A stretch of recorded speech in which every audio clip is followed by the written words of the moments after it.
Hi. Wait, Logan. Logan, nice to meet you. Okay, come on and join us. Anyway, we're just getting started. We were just talking about Vic is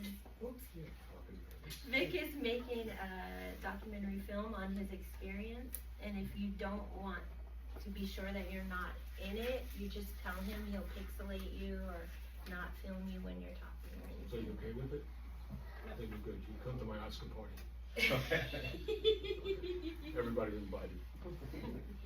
All right, so I'm gonna introduce myself. My name is Julie Sandoval. I started stand-up comedy in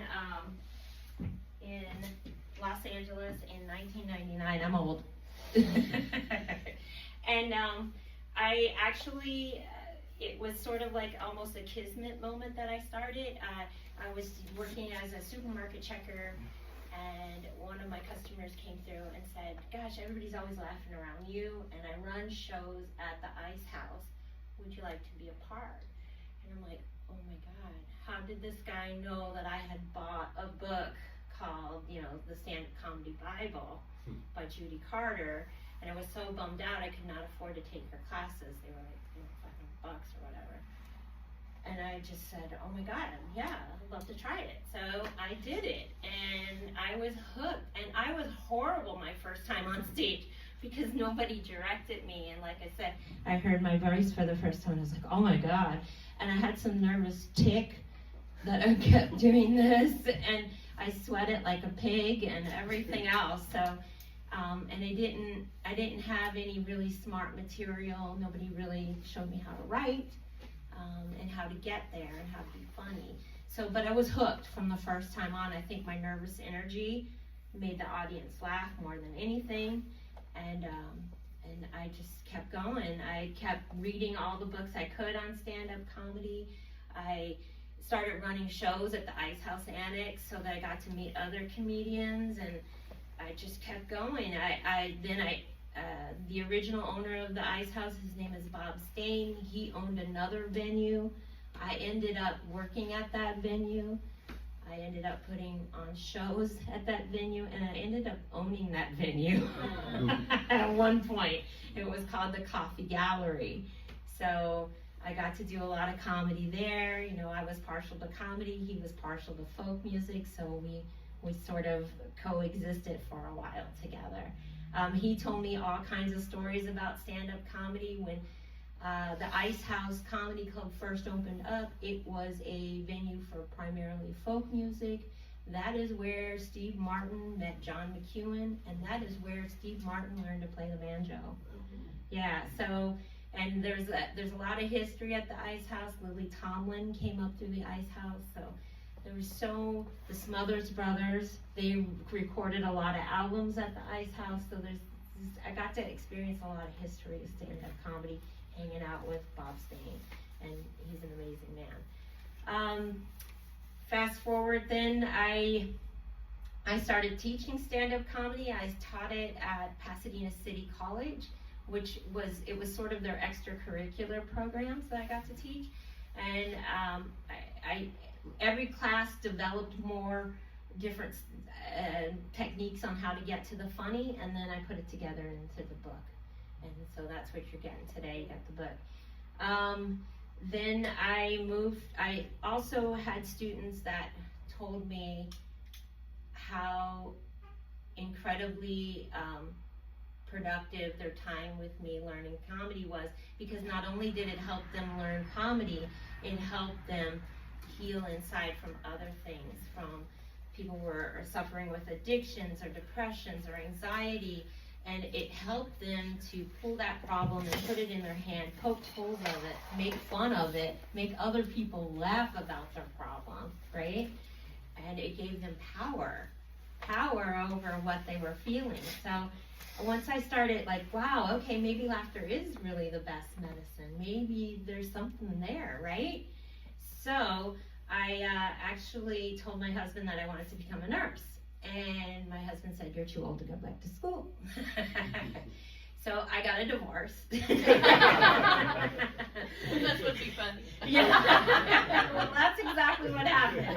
That's the kind of woman you're dealing with right here. get a divorce. I moved to Florida. I went to nursing school. I turned 50 in nursing school. And now I'm back on my journey of putting comedy and medical stuff together. So, and I am a hospice nurse by day. That's what I do. Let me tell you, some of the best shows I've ever done have been for one. Because if I can take somebody's horrible situation and make it palatable to them with comedy, then woohoo, I won. Like sometimes I'll walk out of there going, that's the best thing I ever did. You know, it's made their situation lighter and made it more tolerable for them. I've had some patients tell me that, you know, gosh, this really wasn't that bad. Thanks for showing up, you know, so. So that definitely is where I'm at, and this is where I'm at here. I really want to give you guys the gift of comedy so that you can take it with anything you do. You know, I don't know that any of us will become a big star or anything like that, but I think maybe you'll be able to take comedy into your life and sprinkle it around and make people's days better and just have fun with it, because it is so much fun, let me tell you. When you get on stage and you get that relatability, you just have so much fun with it. So that's what it's all about. And if you're having fun, everybody else is going to have fun. And, you know, who knows? I don't know what's going to happen to any of you. But I hope you remember me. That's for sure. Okay, so I want to talk a little bit about part of the book so you don't have to read it. So a lot of people ask, what is stand-up comedy? Stand-up comedy is sort of a pre-planned conversation. You're definitely, you have it planned out. I know Robin Williams looked like he was flying off the cuff, but let me tell you, he did not fly off the cuff. He knew what he was going to do. He was a very calculated machine. He knew exactly what he was doing on stage. Any comedian, like sometimes I'm at open mics and somebody will go, oh, I'm just going to roll with it today, you know, and I'm like, okay, let's see what happens when you roll with it. And it takes a very special person to roll with it. Like I said, most people have a planned set of what they're going to say. They know where they're going. Even those comedians that you see sort of riffing off the audience and stuff, they have stuff planned out. Like if I can find a lawyer, if I can find a doctor, if I can find a divorced woman, I have a joke for her and I'm gonna hit her with it. You know, I once, and how I know this is I watched a guy named Bobby Slayton, and I don't know if you guys are familiar with him, but Bobby Slayton spent most of his act riffing off the audience. Cashier. So one night I sat and watched 3 sets of Bobby Slayton back to back, like the 7 p.m. show, the 9 p.m. show, and the 11 p.m. show. I sat in the back and I watched. There was always a black guy. There was always a Mexican girl. There was always an Asian lady.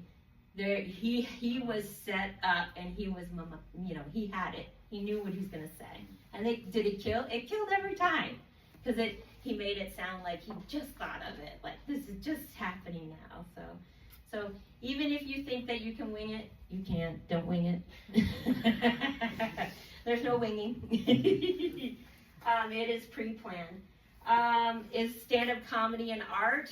Yes, it is. I definitely think when you see a stand-up comedian up there hitting all their points and making the audience laugh and just bringing everybody together in such an intense moment, I think that is art. And it is definitely like Monet, you know, Rembrandt caliber art, because I know comedians that have started with me in 1999, and they are just making the circuit right now. They have devoted 25 years of their life solid, and they're artists. I mean, and the unfortunate thing about this art is you need to do it in front of a live audience. You cannot stand at home and practice it.